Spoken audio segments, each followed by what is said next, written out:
The Thumbprint Project Foundation proudly presents the docuseries Childhood Domestic Violence, The Hidden Public Crisis. Thrilled to have in the studio with us today, Stephan. She is the San Diego County District Attorney. Been in the District Attorney's Office for 29 years and was elected in 2018. Summer, nice to see you again. Great to be with you on this important topic. Absolutely. And we're also pleased to have joining us in the studio today, the mayor of the city of San Marcos, Rebecca Jones. After an illustrious 12 years career on the city council, now been a mayor for 2 years. Mayor Jones, thanks for joining us. Thank you. It's a pleasure to be here today. Yeah, absolutely. Let's start with you, Summer, if we can. Talk about domestic violence and childhood domestic violence here in San Diego. Are we pretty much for the 8th largest city in the country? I mean, it would be nice if we were at 0, but that's a little unrealistic. How do we do? Are the numbers high? Are they about where they should be? They should be nowhere, absolutely, in that aspect. We have more of an issue than others just because of, it's not the most inexpensive place to live. Well, domestic violence is one of those top law enforcement priorities because it destroys not just the person that's being harmed, it destroys a whole family and the children that are involved in the family. And it's that ripple effect of victimization that really concerns us because we see generational abuse. We see kids grow up to be either abusers or victims themselves. Statistically, one homicide is one too many, but we have about 13 murders a year related to domestic violence. This year so far, we've had 7 homicides. And what we're seeing right now, too, with the COVID situation is an increase in suicide homicide. That is really something that we're watching. So we've got a lot of elements here coming in together. We still get about 17,000 reports of domestic violence in San Diego. And we know it's one of the underreported crimes. So it's a real problem. Yeah, and as you were mentioning with COVID, and we'll ask Mayor Jones the same thing in San Marcos, of course, and now you're home. And now you're home with a perpetrator. And so who knows what's going on in the home? Of course, the people that are, having the violence at them. And, one of the key points mentioned in this, it's not just physical violence. Domestic violence knows a whole bunch of little tentacles, does it not? It is. It's not just the physical violence, although to prosecute a crime and to really hold the perpetrator accountable, we look for some kind of physical violence or threat of violence. But we know that all those precursors, the things that are happening before, that's what we want our community to alert us about. Because if we can take all those things that happen before you have violence that's irreversible, and we can stop that course, that abusive relationship, that's what we want to do. So we pay attention to all of it. And the thing is with COVID is we saw at the beginning of the COVID stay-at-home orders a drop in the reports of domestic violence. But we knew, talking to our shelters, our experts, that the shelters were full, that people are calling, but they're not calling the police because for some reason victims are there trapped with their abuser. They're worried about finding a safe opportunity to call. They don't want to make the person more angry. And so we saw initially a drop in those numbers, and we knew that it can't be really real based on past statistics and past research. Right. And, Mayor Jones, I think what's so important, you folks are building a family justice center in San Marcos, of course, and trying to the best we can, trying to make a new normal for the children. Talk about that. Yeah, so actually it's the county that's taking the lead on that. It's going to be a tremendous resource for our community. When you look at what's happening with COVID, my concern is that many of these things, as Summer had mentioned, are going unreported because there is no outlet for instance, our kids. They don't any longer have teachers that they are face-to-face with the places like the Boys and Girls Club. They're not able to have the mandatory reporters seeing them on a regular basis. It's a lot different on one side of a camera than it is face to face. You can't see all of the things that are happening with a child when you are just seeing them through a camera. And so my concern is that even with alcoholism, for instance, Sure. and as a daughter of my father was an alcoholic, and seeing how that affected him and how our alcohol consumption has gone up. My concern is that a lot of these things are just not being seen. It doesn't mean they're not happening, but they're just not being seen. So when I look at San Diego County, the fact that residents of North County have to be taken downtown or by law enforcement to help them get out of a situation, I think that further traumatizes the family. And I think the North County Justice Center will be a tremendous asset, again, because you have that less traveling time, able to get back to your life as much as possible with all of your resources and your support system in close proximity. I think that's a huge asset. You mentioned the Boys and Girls Club up in San Marcos. Are they open right now? They are. Okay. They are. And so what they're doing is pods. So it's day camps, and it's a great place. And, I don't understand why it is that we have our schools closed and not have pods in our school system. And early on, I reached out to our San Marcos Unified School District superintendent, and I said, I don't know if you're thinking about it, but just kind of looking forward as to what's going to happen here. There's a lot that we don't control, but I think it would be important to figure out how you can figure out how this pod system could work in our schools. I know they've looked at it. I know that once we get off the watch list for the county, there are all these plans that are happening. And, there's a lot of opportunities out there to allow our kids to get back to some sense of normalcy.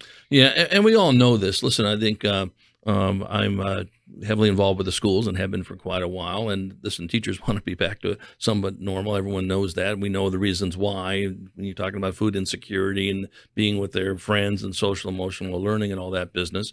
And both you folks know that health comes first and safety comes first, more than anything. Summer, are you seeing that we know we've sort of taken some steps back and now we're making some progress and hopefully we'll hit our third day and then we'll be off this list over here. Are we behaving better, or which something can be a little bit of a tricky animal? I really, from my view, we're really doing very well. I mean, our community is very supportive. People are listening. They're common sense. They're grown-ups about it.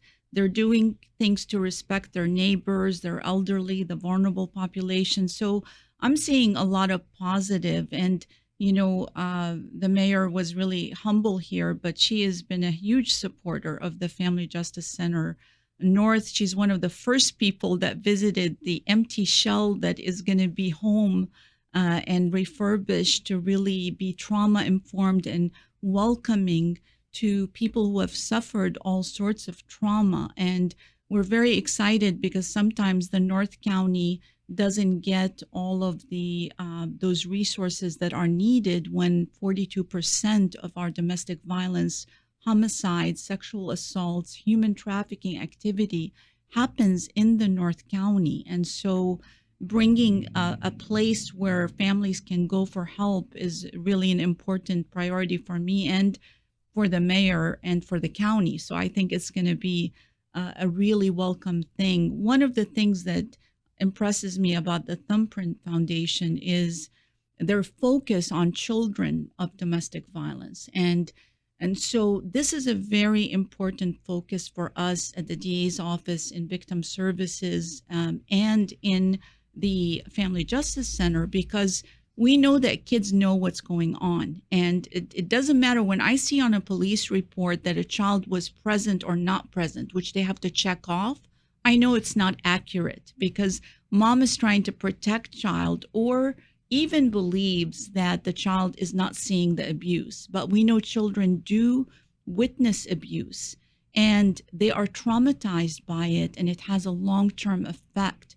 So breaking those cycles and focusing on children is a very important priority for us as it is for the Thumbprint Foundation. Yeah, without question, we're chatting with Summer Stephan. She's the San Diego County District Attorney, joined by a colleague of hers, the mayor of the city of San Marcos, Rebecca Jones. I'm Drew Schlossberg of Cloudcast Media, and you're listening to the Thumbprint Project Foundation's docuseries, Childhood Domestic Violence, The Hidden Public Crisis. Summer, listen, you do a great job on what you're trying to do, and if people are breaking the law, they're going to pay for breaking the law, and there shouldn't be any other ways but that. With perpetrators, especially of childhood domestic violence, is there more in the can with are we giving them longer sentences? Are we cracking down more? Not that we didn't crack down in the first place. Talk about that. Well, we are very firm at the DA's office. I mean, that kind of abuse cannot be tolerated. Right. We have a specialized unit with experience because we know that those victims, they are not going to cooperate for the most part. Yes, they call the police, but later they think that the person is going to change. And sadly, the change only goes from bad to worse. So we really take it seriously. One change that we made in the last few years that has been very effective in holding perpetrators accountable is bringing more forensic science to document the injuries to victims.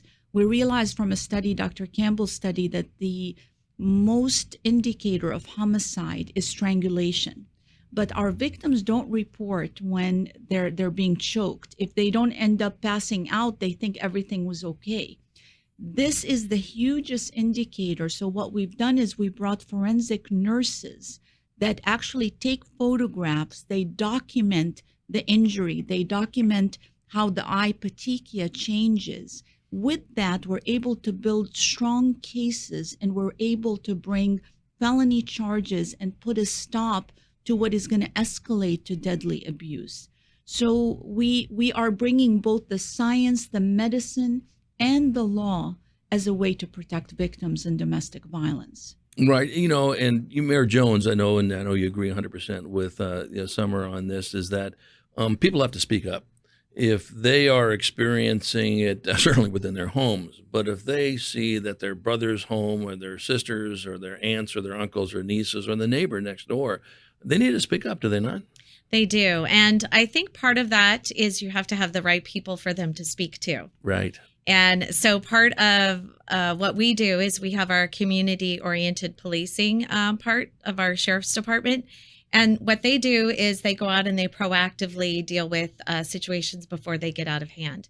This is an excellent way for someone to have someone to talk to and explain what's going on, but also for us to be more proactive in finding them the help and the resources that they need. We also have North County Lifeline in San Marcos, which they do a great job, and they work very closely with our district attorney's office and the cities, because it's very important for these folks that are in these situations to have people to speak to, because it's true. If you don't speak up, obviously nothing's going to change.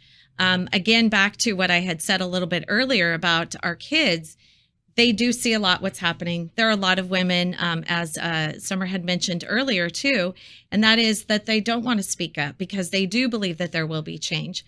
The kids do see a lot. And I think that having people that they can speak to, like places like the Boys and Girls Club, that is always an excellent way for kids to have these situations where they can just talk to someone. I myself was a latchkey kid, so I appreciate, and I've supported the club for a very, very long time, the Boys and Girls Club, specifically in San Marcos, for longer than I've been on the city council, because I do believe that our kids need a safe place to go, help with their homework, but also people to mentor them and to talk to them. And so last year I started a mentor group for 9 and 10-year-olds girls. Nice. I actually just donated my stimulus check from the government to that program because I'd like to see it grow. And what it specifically is for young ladies that have situations where they need a little bit of extra mentoring and people just to listen to them and believe in them and let them know how valuable they are. And I'm super excited because I've wanted to do this for a while, and I finally said, okay, as soon as my campaign's over, I want to get that done. Which, those are crazy, those campaigns. But anyway, and so I have those young ladies saying to me, Mayor, do you think I could ever become a mayor? And I said, well, I absolutely believe that you can. Of course. But you've got to have a support system, again, for our youth. And, breaking those barriers to your circumstance is a very important part of that. As I mentioned earlier, I came from a father that was an alcoholic. And so for me, I think just providing a different path for these young people and being part of the solution. I'm not the entire solution, but I believe that I'm part of it. Working with our district attorney and having these sorts of initiatives, working with North County Lifeline, working with our district attorney to provide places and outlets for our families and our youth is really important in all of that. Now, you bring up an interesting point, and I think, and everyone's got to be rowing in the same direction here, whether you come from a family that's had domestic violence or not. But we need to really increase the empathy DNA in our country, in our world, for that matter. And because it's unfathomable to people who have not been the victim of domestic violence that somebody has never hugged this kid or said, I love you, or taken them to the beach, and you live in San Diego, and we know there's a million cases in this aspect of that. And Summer, I know that's so important, is we need to get everybody to understand this. Just because you may not be a victim of domestic violence doesn't mean that next door neighbor isn't. You need to have some empathy in that vein. Absolutely. And I think the best way to have the right kind of empathy is to build your knowledge, so educating people about the signs of domestic violence, child abuse, human trafficking, so that when they see something, they're able to give the right advice without judgment. Because one thing that I see is with a lack of knowledge, you have people who think, why doesn't the person just walk out? I don't get it. Why do they stay? And what they're not thinking of is the emotional ties. They're not thinking about the fact that there's financial issues, that the person might not have a penny to go rent a hotel room or move somewhere. So all of those things, it takes a whole village and a community. So being able to give the right advice means giving them the right number to a domestic violence organization that can help them pack their bag, be prepared, think of an exit plan, connect with the right services so that they can safely exit. As we refer to it, just an exit is not always safe. It has to be a safe and well-prepared exit.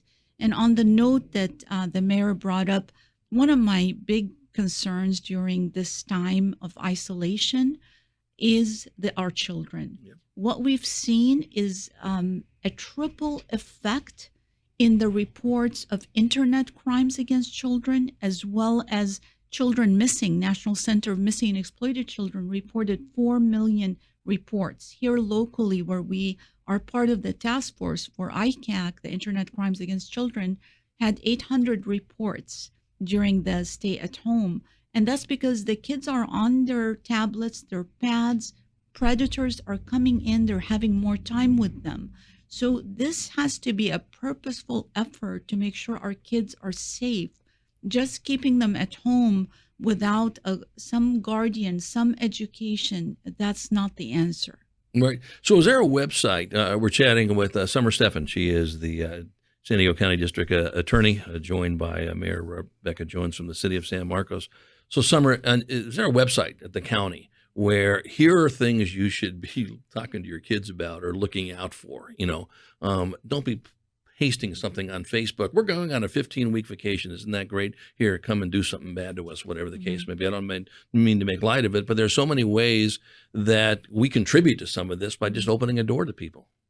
Well, we try to help by having a special website on our website because we are county-wide. We cover all 18 cities, San Diego County DA.com, that has every kind of resource, whether it's about child abuse, domestic violence, human trafficking, economic and elder fraud, and how to escape, and special resources for COVID, what shelters are available. Sometimes it's about getting vouchers because you can't put too many people in a shelter. but there are specific resources that are on our website. No, that's terrific. And, Mayor Jones, I know you're very proud of San Marcos. That oozes out of you, by the way, and good for you. And I'm sure that your constituents appreciate that aspect. What makes you so much proud of San Marcos, especially in this era of COVID and definitely as it ties to school children? Well, I think part of what I always say, our best part of our city is our volunteerism and our spirit of that. Yeah. And we actually started a new thing that we're calling it's the spirit of service. But I also think that it's our spirit of survival. And during COVID, I've seen such resilience in our community and our businesses especially. And if you look at where we were before COVID, we had so much success. A bustling community of over 40,000 students every single day coming into our city, whether they were going to Palomar College or CSU San Marcos or one of our other higher learning institutions. We had a lot of people moving around and very much involved in the community. I think during COVID, again, there still has been this spirit of service and also survival, but it's, trying to get our businesses back open has been a huge thing that I've focused on, and making sure that we have been as resilient as possible. One of the things that we did as a city is we set up small business loans for a lot of our businesses. And I'm really excited because on Tuesday night, we voted to use some of our COVID CARES money, and we were able to forgive a lot of those loans on the hardest hit businesses. And these are jobs. And I think, back to the whole COVID, it is a community issue that hits every part of your community, your kids, your parents. And as much as we can possibly keep our businesses open and people working, I think it's going to be helpful for the things that are happening behind the doors in our community. Mm-hmm. So we have focused on that. We were able to not forgive all of the loans, but we were able to reduce the less hard hit businesses as well. But again, we had a lot going on in San Marcos. So I would say that the thing that I'm most proud of is really the resilience and the grit that the community has shown, and supporting one another and really coming together as a collective community and trying to help one another. Yeah, well, it's just so critical. You're listening to the Thumbprint Project Foundation's docuseries, Childhood Domestic Violence, The Hidden Public Crisis. I'm Drew Schlossberg of Cloudcast Media, joined by Mayor Rebecca Jones of the city of San Marcos and our San Diego County District Attorney, Stephan. Summer, any final comments for those people that are listening on what they can do to help support certainly those people that are in need, but especially your office? What can they do to help? I think being informed, being ready with the volunteer spirit that the mayor mentioned, being a volunteer, being able to offer that friendly advice without judgment. This is the thing that happens the most with abuse, is that it's hidden, it's silent, it lives in shame. The more people can talk about it and can help their neighbor, that is going to make us survive both economically, but also survive in our spirit and in our safety as a community. Without question. Mayor Jones, any final comments? Well, I just am so proud of District Attorney Stephan. She's tough, but she also has a very kind heart. You can see that in her. But I think, again, just making sure that people are coming together, helping one another. And we had launched this HERO program in San Marcos. I'd like to just share that with you real quick. Please. So it's H, help stop the COVID spread, and that is following the health orders. And E, educate yourself by not reading Facebook and all of that, thinking that it's all true, because it's not. And R is remain calm, because that is really one of the things that people don't always do in a situation like this. And O is opt-in for all of our alerts, and that's through the county and then also through the city, because there's a tremendous amount of information and you can find out about things. We also, the city of San Marcos, are running our day camps. There are resources for us to help out with your kids too, to get people back to work and to help alleviate some of that stress that's happening in our communities behind the doors. and, find out about what parks are open, the trails and all of that. Getting out and exercising, I think, is an important thing to remember during this time too. So I think remaining calm is a big part of this whole thing, and just making sure that people are out and about and trying to care for one another. And again, back to our spirit of service and survival. We can do it together, but it's going to be together and as one. That's great. Well, I want to, personally thank both of you for your longtime public service.